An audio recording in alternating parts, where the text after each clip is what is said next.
Nah kalau dia melakukan pembiaran seperti ini apa nanti? Apalagi itu ayat-ayat suci.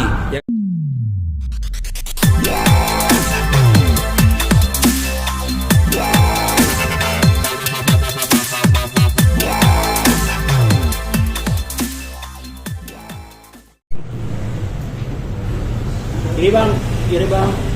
Oke, Pengacara gue aja yang ngomongnya. Abang aja. Pengacara gue aja. Turun lagi di kita. Ya.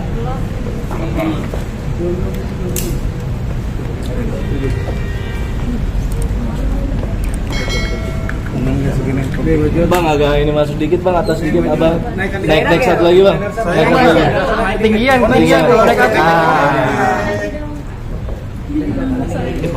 Oke tangan Aja tuh. Basementnya tuh. Smile. Oke. Bang Ferry, agenda hari ini. Baik, terima kasih kawan-kawan media. Hari ini hadir kami pada kesempatan hari ini menindaklanjuti terkait laporan kami yang kemarin, ya, di mana ada laporan yang masih dalam proses hukum di wilayah hukum Polda Metro Jaya, khususnya di cyber, yang mana terkait adanya ujaran kebencian, penistaan agama, ya, dalam hal diduga telah melakukan tindak pidana, undang-undang ITE. Ya. Siapa itu, bang? Itu berinisial AE dan salah satu prokes dokter, ya, dokter R inisialnya. Kita RL ya. RL, ya, RL. Nah, tujuan kita hari ini ke sini adalah untuk menindaklanjuti laporan kita sampai sejauh mana. Ya, artinya hari ini alhamdulillah kita sudah direspon dengan baik melalui Kasubdit, ya. Jadi yang mana ada kekurangan-kekurangan dari pemanggilan saksi ahli untuk dalam rangka pemeriksaan saksi, ya. Artinya segala bukti sesuai dengan 184 KUHP sudah memenuhi, ya, adanya saksi, adanya alat bukti, adanya rekam jejak digital, percakapan yang mengatakan bahwa ayat-ayat itu disandingkan dengan simsalabim dengan menyatakan kun fayakun. Artinya di sini kami sebagai umat yang beragama, jadi kami sangat keberatan terkait persoalan itu. Mungkin akan dilanjutkan oleh Diduga ayat-ayat ini sebagai mantra gitu ya? sebagai mantra. Ya, tambahan dari kami bahwa satu, pertama bahwa seharusnya, ya, sejak 5 tahun yang lalu perkara-perkara penistaan agama yang mulai mencuat, hal ini nggak boleh lagi terjadi. Ya, kejadian-kejadian di masa lalu itu harusnya menjadi pembelajaran bukan hanya bagi orang-orang yang terkena saja, tapi bagi kita ini juga, ya, pihak-pihak unsur orang yang mempunyai agama, kita harus benar-benar menjaga toleransi, menjaga hubungan antara umat beragama, sehingga cara-cara seperti ini sudah harus dihilangkan. Apalagi yang saya dapat info bahwa kedua orang tersebut adalah influencer, ya, membuatnya dalam suatu podcast, ya, tentunya sudah sistemik, ya, sudah terencana, temanya juga sudah ada, ya, dan itu tentunya unsur dengan niat, dengan sengajanya kemungkinan besar juga sudah ada. Nah, berikutnya adalah bahwa direct evidence atau bukti-bukti yang sudah dihadirkan oleh pelapor dan kami dari kuasa hukum juga sudah cukup, ya. Bukti-bukti fisik berupa rekaman dan juga keterangan saksi, ya, keterangan pelapor, dan tinggal satu lagi mungkin step terakhir adalah dari keterangan ahli untuk menentukan arah daripada penyidikan ini masuk atau tidaknya perkara ini ke dalam suatu tindak pidana. Nah, yang pasti bahwa dugaan perbuatannya dulu sudah ada, itu dulu. Jadi pembuktian dalam pidana itu ada 2 step yang harus tahap. Apakah ada perbuatannya, kedua apakah perbuatannya itu masuk pada unsur pidana atau tidak. Nah, di step pertama sudah masuk, perbuatannya itu bisa kita buktikan itu ada. Ya, tinggal kita masuk ke step kedua bahwa perbuatan ini akan kita challenge untuk masuk ke dalam suatu perbuatan unsur pidana. Kasusnya sudah penyelidikan atau masih tahap penyelidikan? Sidik atau masih penyelidikan? Ya, artinya kasusnya masih dalam proses penyelidikan ya. Nanti kalau udah penyelidikan kan naik gitu kan, penyidikan kan seperti itu.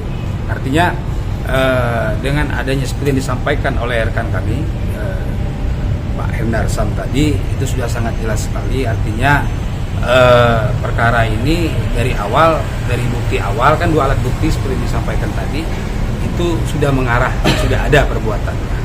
Nah, untuk menguatkan dari laporan kami ya, artinya harus ada ahli. Ahli inilah yang akan nanti menyimpulkan ini apakah menjadi pidana atau tidak dalam gelar perkaranya dari pihak cyber seperti itu. Jadi di prakteknya teman-teman, proses lidik yang proses berkutatnya dialektika masalah proses perkara ini adalah dilidik sebenarnya. Kalau ketika sudah lidik sudah cukup, bukti segala macam naik ke sidik itu cuma tinggal mengulang saja apa yang sudah terjadi di dalam proses lidik kan gitu kan. Para saksi-saksi pelapor dipanggil, saksi-saksi dipanggil, ahli kembali dipanggil untuk mengkomplitkan proses dari lidik ke sidik tadi. Jadi sebenarnya ya berkutatnya di sini, dilidik dulu. Kalau sudah naik ke sidik itu udah tinggal menentukan siapa tersangkanya saja seperti itu. Bang, sudah dapat info terkait yang dilaporkan ini atau terlapor sendiri sudah diperiksa? Mungkin pelapor aja ya, pelapor ya Pak Heranto ya. Ini sebenarnya perkara ini kalau menurut saya ini cukup lambat juga ini. Iya. Ya, dari tanggal April.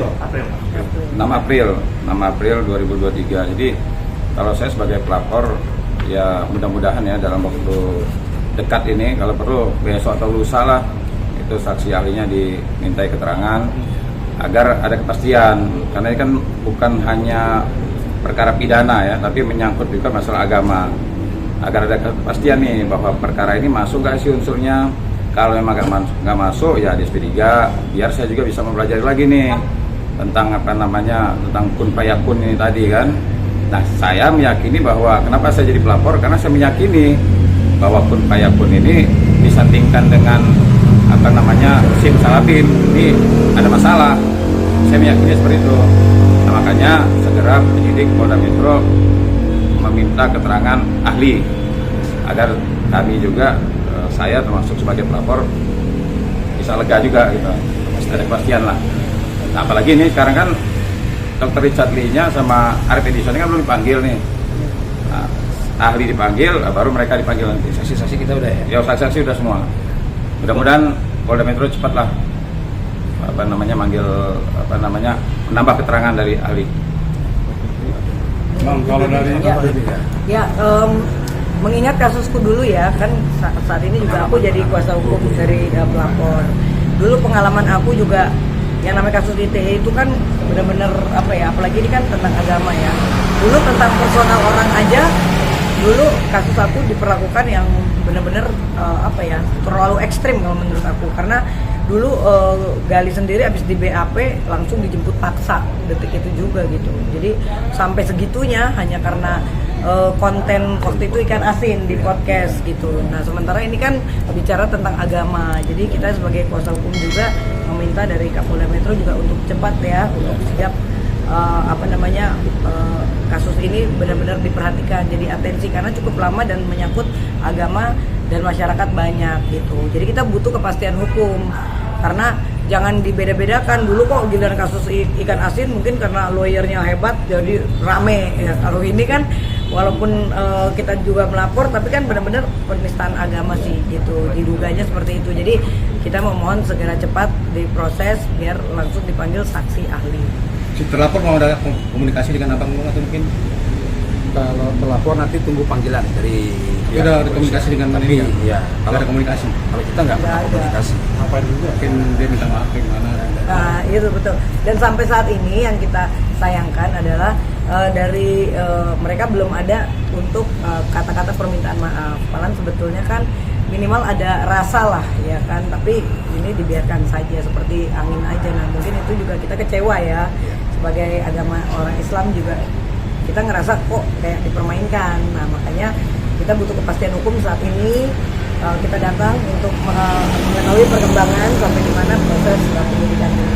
Berarti saya dibilang tidak ada ikat baik dari si RL ini ya? Ya, kita bisa Belum. bilang seperti itu. Belum ada rasa untuk meminta maaf.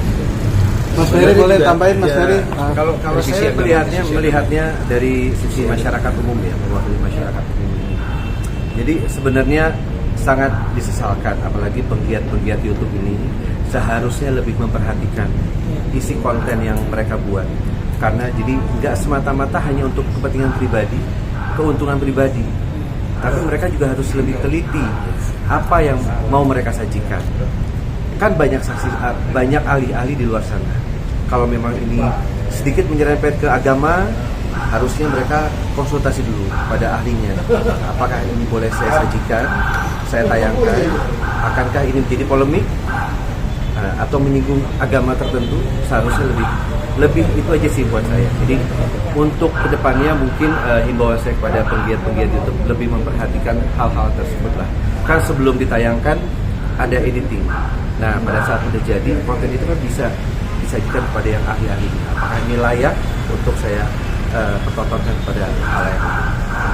Tapi masih ada kan dari Ya, Tekton? ya artinya gini, artinya kita tidak ada toleransi bagi penista agama, itu intinya. Tidak ada toleransi bagi penista agama. Karena agama manapun kita menghormati. Jangan sampai nanti timbul pecah belah gara-gara agama kan begitu. Jadi kita sangat miris sekali ya, itu aja. Ini kalau dicek pulang masih ada gitu videonya. Masih ada. Ya, itu kan tetap ada.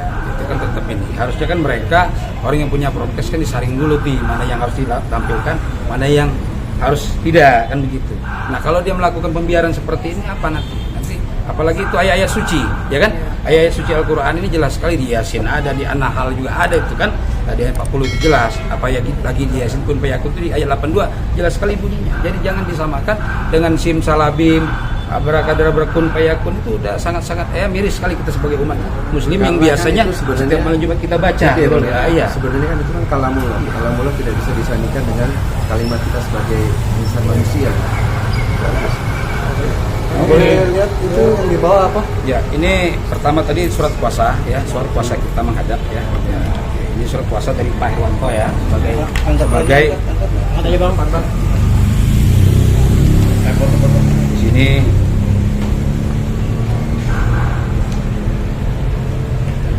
Oke. Nah, ini laporan kita ya, LP-nya. Yang Bulan April 6 April 2023 terlapor Pak Irwanto nih ya, sebagai klien kami.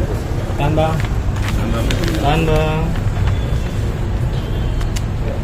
Oke. Terima kasih bang. Belum.